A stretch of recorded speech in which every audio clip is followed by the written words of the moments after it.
Bonjour à tous, bonsoir à tous même, j'espère que vous allez excellemment bien. On se retrouve donc pour le dernier numéro pour ces Jeux Olympiques de Konishiwa Tokyo.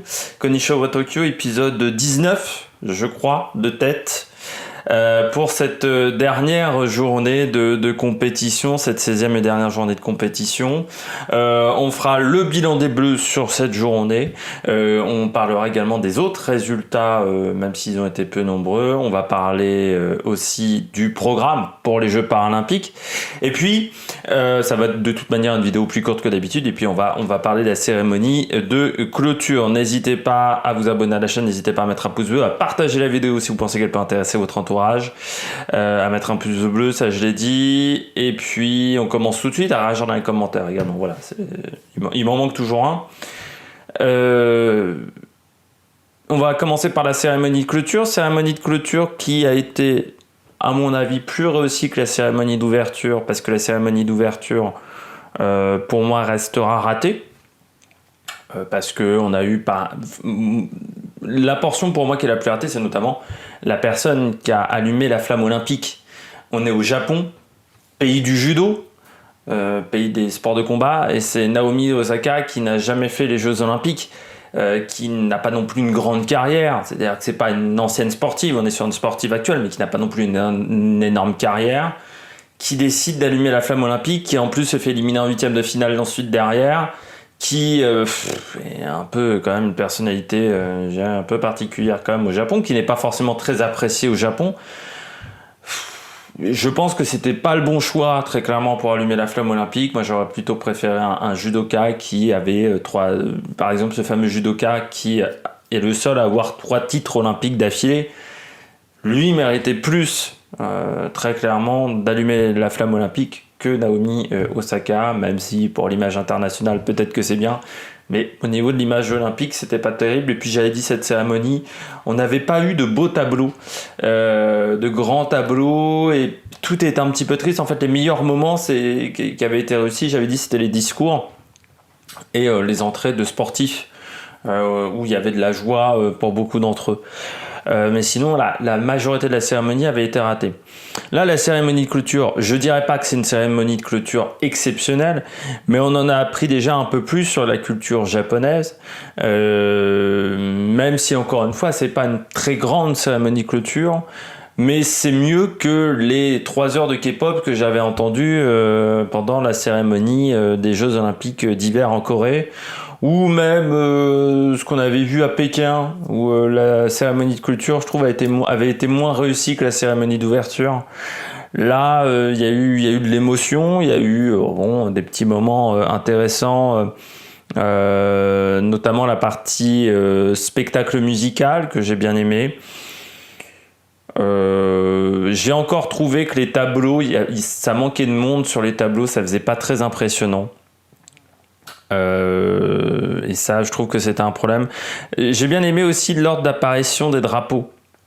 C'est-à-dire que l'ordre d'apparition des drapeaux, quand les porte-drapeaux sont arrivés, et que vous noterez que c'est le Japon en premier, la France qui est juste derrière, avec l'équipe des athlètes réfugiés. Je trouve que voilà, il y a un symbole qui est assez important encore là-dessus, et c'est l'image aussi au niveau de ces jeux. Après, du côté de la cérémonie, c'était moyen. Donc c'est pour ça que c'est mieux que la cérémonie de clôture. La cérémonie d'ouverture était catastrophique. La cérémonie de clôture, c'est encore moyen. C'est dommage parce que les jeux ont été bien organisés et les jeux ont été très intéressants et je trouve très bien faits. Et c'était vraiment très compliqué à mettre en place avec 1 an de retard. Même si je pense que c'est des JO qui sont quasiment les plus chers de l'histoire avec les Jeux de Rio. Enfin, on a mis beaucoup d'argent dans certains trucs pour pas grand chose, mais je trouve que par exemple les bénévoles de l'extérieur, tout le monde a dit que les bénévoles avaient été fantastiques, et il y a eu un énorme accueil. On voyait à chaque fois, quand je voyais les interviews en zone mixte, vraiment il y avait un accueil très très fort de la part des Japonais. enfin des volontaires sur place. Et ça sera un vrai travail pour la France, de réussir à accueillir avec le sourire tous ces sportifs internationaux. On a par contre un avantage par rapport au Japon, c'est que nous on veut vraiment ces Jeux Olympiques et qu'il n'y a pas une défiance. Aujourd'hui on est pourtant à 3 ans des Jeux Olympiques, il n'y a toujours pas de défiance envers les Jeux Olympiques qui s'expriment ouvertement, ce genre de choses, donc ça c'est bien. Après, moi j'ai été surpris notamment de voir Sifan Hassan représenter les sportifs de l'Europe autour de Thomas Bach. J'ai rien contre Sifan Hassan, mais est-ce que c'était la sportive qui avait marqué au niveau européen? On a vu déjà aucun sport collectif représenté dans ces sportifs qui étaient derrière le président du CIO. Voilà, c'est un peu un problème. Et puis est-ce que c'était les sportifs les plus représentatifs de ces JO? Je suis pas sûr. Par exemple, le sportif africain, c'était un mec qui avait fini 3e de la boxe. Je pense qu'il y avait d'autres sportifs africains qui auraient mérité d'être là. Après, c'était aussi très compliqué parce qu'il faut rappeler qu'il restait plus beaucoup de monde au village olympique avant ces cérémonies. Donc voilà, il y avait des mecs en athlétisme, le water-polo, les sports collectifs. Et puis voilà, quoi. C'était un peu les seules personnes qui étaient présentes. Mais les cérémonies resteront pas dans les annales de ces Jeux Olympiques. C'est dommage, on a eu des Jeux Olympiques très réussis, mais les cérémonies ont été un peu moins bonnes. La partie de la France. Donc la France, comme à chaque cérémonie, le pays hôte, enfin le pays suivant, qui accueillera les Jeux Olympiques suivants, a le droit à 5 minutes, assez codifié du côté de la cérémonie d'ouverture. Alors déjà, je sais pas, c'était peut-être à cause de raisons sanitaires, mais qu'on n'ait pas fait cette portion-là dans le stade. On n'avait que Anne Hidalgo qui était présente dans le stade. Moi, ça m'a un peu perturbé parce que normalement, ces 5 minutes-là qui mettent en avant le projet, qui mettent en avant également la culture du pays qui accueille. Moi, ça m'a posé un problème que ça soit pas dans le stade olympique de Tokyo.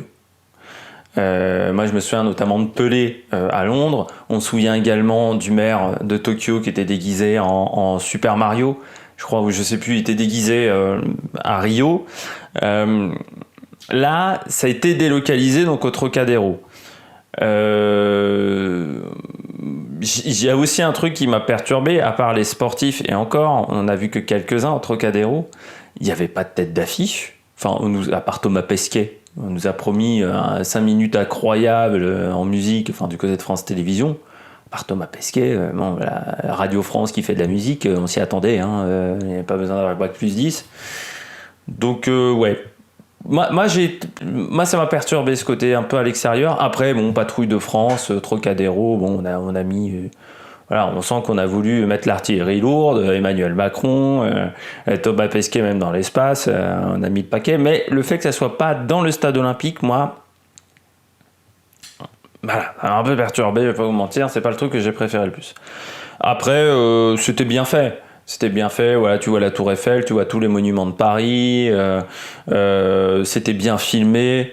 Bon, voilà, on a mis en avant le breakdance beaucoup, le BMX aussi.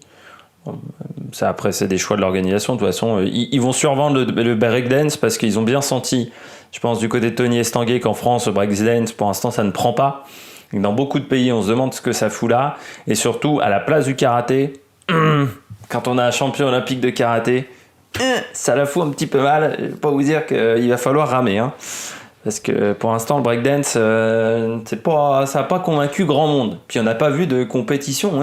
Ça, c'est aussi un peu le problème.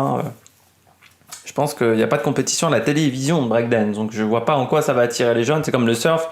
Ouais, mais le surf, alors il dit, Tony Estanguet, le surf a fait des super audiences. Peut-être dans certains pays, mais pas en Europe. J'ai pas l'impression. Et excuse-moi, mais je me suis fait chier comme un rat mort en regardant le surf, Tony Estanguet. Je me suis tout le temps fait chier comme un rat mort. Parce que j'avais déjà vu du surf avant, notamment sur c'était RMC Sport 4 ou RMC Sport 5 qui diffusait du surf. Je trouvais ça déjà chiant, même à l'époque de ma chaîne sport, je trouvais ça déjà chiant. Donc c'est pas inédit. Bon, voilà, je crois qu'on a tout fait au niveau de cette cérémonie d'ouverture. On va passer du côté du bilan des Bleus. Une dernière médaille aujourd'hui, c'était en handball. On a éteint la Russie Mais alors, dans toutes les finales qu'on a faites dans ces Jeux Olympiques, c'est la finale qui a été le mieux maîtrisée dans les sports collectifs. C'est la finale de l'équipe de France face à la Russie, parce que la Russie n'a pas mal joué, mais on a éteint la Russie. Mais vraiment, encore plus que le Danemark hier en handball. Parce que déjà, le Danemark hier, 23 buts, bon. Mais le Danemark nous avait menacés. La Russie ne nous a jamais menacés en deuxième mi-temps de toute la rencontre. Ça a été vraiment un très très gros match de la part des Françaises. Donc, premier titre olympique pour les Françaises. Je voudrais saluer également Olivier Crumbles, qui à une époque a été viré de cette équipe de France, qui était presque un paria. C'est-à-dire qu'il fallait plus en parler d'Olivier Crumbles à la fédération. Il y avait eu, quand il était parti, vraiment ça avait été catastrophique. Et le mec est revenu juste avant Rio 2016, à un moment où on était mais nulle part avant Rio 2016. Il prend la médaille d'argent. Derrière, le titre à Londres. Je rappelle aussi un titre de champion du monde en 2003 quand même. Hein. C'est lui qui a apporté tous les grands titres à cette équipe de France. Vous avez Laurent Tilly du côté du volley, qui a fait ça pour le volleyball. Du côté du handball féminin, c'est Olivier Crumbles. Et je veux le saluer parce que c'est un homme un peu long, je pense n'aime pas vraiment se mettre en avant, presque comme Laurent Tilly. C'est pas des mecs qui sont un peu timides presque on dirait, mais ils ont été fantastiques. Pauletta Fopa, ça a été une équipe quand même à partir du match du Brésil, parce que c'est quand même une équipe. On parlait du volleyball hier qui étaient des revenants, elles aussi sont des revenantes quand même, parce qu'elles étaient autant les volleyeurs on peut les appeler les survivants, eux ce sont les revenantes, parce qu'elles sont quand même revenues de quasiment nulle part en 8e avant le Brésil, où elles se sont dit les choses avant ce match-là. Il y a eu une réunion, elles se sont dit les choses, elles se sont dit ce qui n'allait pas, et ensuite on n'a pas retrouvé la même équipe. C'est-à-dire à partir du Brésil, c'est une équipe qui vole sur ces matchs, qui marche sur l'eau. Là, encore une fois, la finale, mais c'est une démonstration, cette finale. Et les rencontres précédentes aussi. Hein. La demi face à la Suède, on a été très solide, quand même. Donc, chapeau l'équipe de France, chapeau Olivier Crumbles, chapeau également les cadres de cette équipe de France. Notamment Alison Pinault, mais également Cléopâtre Darleux. Voilà, on a des cadres. Et puis j'espère qu'on aura, comme chez les garçons, cette transmission. J'ai bien aimé cette phrase de Jérôme Fernandez qui disait « Je crois que le handball français, c'est l'une des rares disciplines, c'est l'un des rares pays au monde avec une discipline qui arrive à faire comme les All Blacks. » C'est-à-dire à réussir à avoir cette culture de la tradition et surtout du partage et de passer d'une génération à l'autre sans aucun problème. Et c'est vrai, quand on regarde le handball français aujourd'hui, depuis 2008, mais même un peu avant, hein, c'est vrai qu'il y avait eu un petit trou entre la génération 2001 championne du monde qui avait eu du mal à performer, à prendre le relais de la génération Richardson. Ça s'était vu notamment en 2004. Mais cette génération-là, 2008, depuis 2008, les titres s'enchaînent. Il y a eu quand même peu de trous. Et à certains moments, les trous qu'on a eu, c'est quand cette passation de pouvoir a eu du mal à se faire, notamment avec la dernière passation de pouvoir là où ça a été un peu plus compliqué, notamment avec les plus anciens, les Karabatic, les Luca Ballot, où on sentait que c'était un peu plus compliqué. Mais aujourd'hui, ces mecs-là, on ne sait pas si Karabatic, bon, Luca Ballot, il a dit qu'il prenait sa retraite. Karabatic, est-ce qu'il sera encore là à Paris 2024? Je ne remettrai pas ma main à couper très clairement, mais cette passation de pouvoir, c'est bien. Puis je voudrais également souligner Clara Copponi, également du côté de l'Omnium. Aux Jeux Olympiques, si on ne peut pas gagner la médaille, il faut être à son top niveau. Et si on ne peut pas être à son top niveau, il faut au moins se battre au maximum pour réussir à être performant. Et Clara Copponi, elle s'est battue. Parce que la chute sur la Tempores, elle fait quand même un soleil sur l'anneau de piste. C'est quand même vraiment, vraiment pas simple ensuite, quand tu sais qu'il y a encore 3 courses derrière. Elle fait une très bonne... non, c'était pas sur la Tempores, pardon, c'était sur le scratch. Ensuite, elle fait une Tempores intéressante. Elle fait surtout une grande élimination où elle gagne l'élimination, et derrière sur la course au point c'est un peu plus compliqué, mais moi j'ai bien aimé ce fighting spirit de la française Clara Copponi. Allez, on commence par l'athlétisme. Il y avait encore le marathon, c'était du côté de Sapporo. Victoire sans surprise d'Eliud Kipchoge, qui est le maître de la discipline et qui reste le maître vraiment de la discipline, et 2h08-38 pour lui c'est presque un temps d'entraînement, hein, quand on sait ses valeurs kilométriques. Il s'est imposé devant, alors là quand même, 2 surprises pour moi, le néerlandais Abdi Nagay et le belge Bachir Abdi. Belle médaille pour la Belgique qui fait des bons Jeux Olympiques, hein, la Belgique, il faut le souligner également. Bachir Abdi 3e, ensuite Cherono 2h10. La surprise c'est un peu Galen Rupp, simplement 8e. Du côté des Français, 12e place pour Nicolas Navarro en 2h12-50. Mourad Denis a souffert sur la deuxième partie de course, 17e, sinon il était bien placé. Et puis 45e Hassan Chadi en 2h18. C'est dommage parce que pour un Mourad Denis c'était dans des temps qu'il avait déjà réalisé, mais dans des conditions beaucoup plus fraîches et beaucoup d'abandon dans cette course qui s'est déroulée dans des conditions assez chaudes, malgré le fait que c'était le matin. Ils ne sont que 76 à l'arrivée. Le dernier a mis 2h44-36. C'est un concurrent du Honduras, Ivan Zarco. Mais voilà, le titre donc pour Kipchoge. C'était la fin de l'athlétisme. On avait également la finale féminine du côté du basketball. Victoire des États-Unis sans trembler face aux Japonaises. La Dream Team, là vraiment, elles ce sont les invincibles, les Américaines. 7e titre d'affilée. En basketball, c'est quand même phénoménal. Les Japonaises qui, dans le défi physique, n'ont pas réussi à gêner véritablement les Américaines dans leur rencontre. C'est une équipe qui est au-dessus physiquement, qui a des gabarits beaucoup plus athlétiques que les Japonaises, beaucoup plus grandes. Donc forcément, ça n'a pas pu marcher. Il y avait deux finales en boxe. La finale en poids léger chez les femmes, c'est Kelly Ann Harrington, l'Irlandaise, qui a battu Beatriz Ferreira 5-0. Du côté des garçons, on avait aussi un combat chez poids moyen chez les filles. Titre pour la Britannique Lauren Price 5-0 face à Kuan Lee. Elle a dominé le tournoi de boxe, Lauren Price.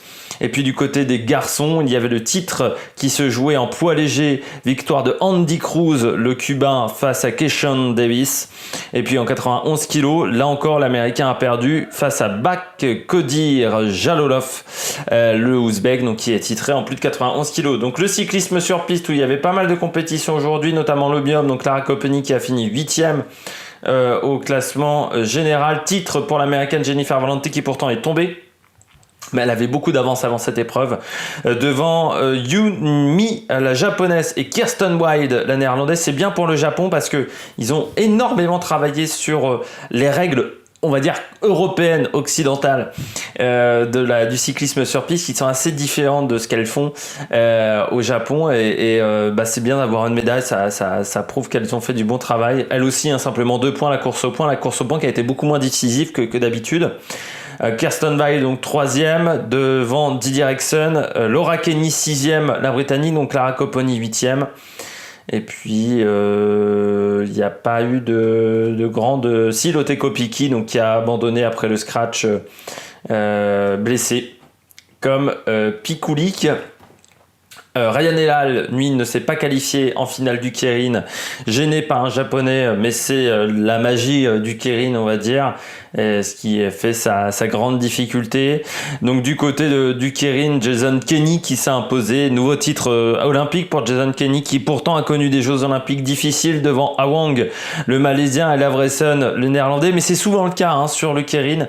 C'est souvent un mec qui s'est un peu raté sur le tournoi de vitesse, sur la vitesse par équipe, qui arrive à redresser la barre chez les garçons en Keirin à la fin du programme de cyclisme sur piste. Et du côté de la vitesse femme, victoire de Kelsey Mitchell, la Canadienne. Les Canadiens qui ont été très forts en cyclisme, les Canadiennes qui ont été très forts en cyclisme sur piste, devant Olena Starikova et Wei Li, en sachant que l'entraîneur de l'équipe du Canada est un Français. C'est peut-être pour ça qu'elles étaient fortes.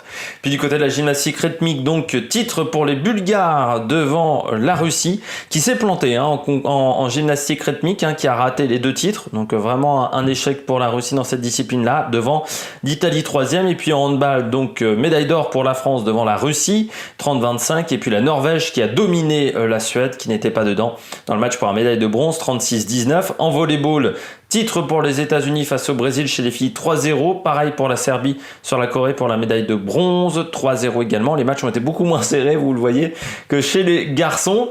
Puis du côté du water polo, du côté des hommes, le titre pour la Serbie qui a battu la Grèce, mais première médaille en water polo pour la Grèce.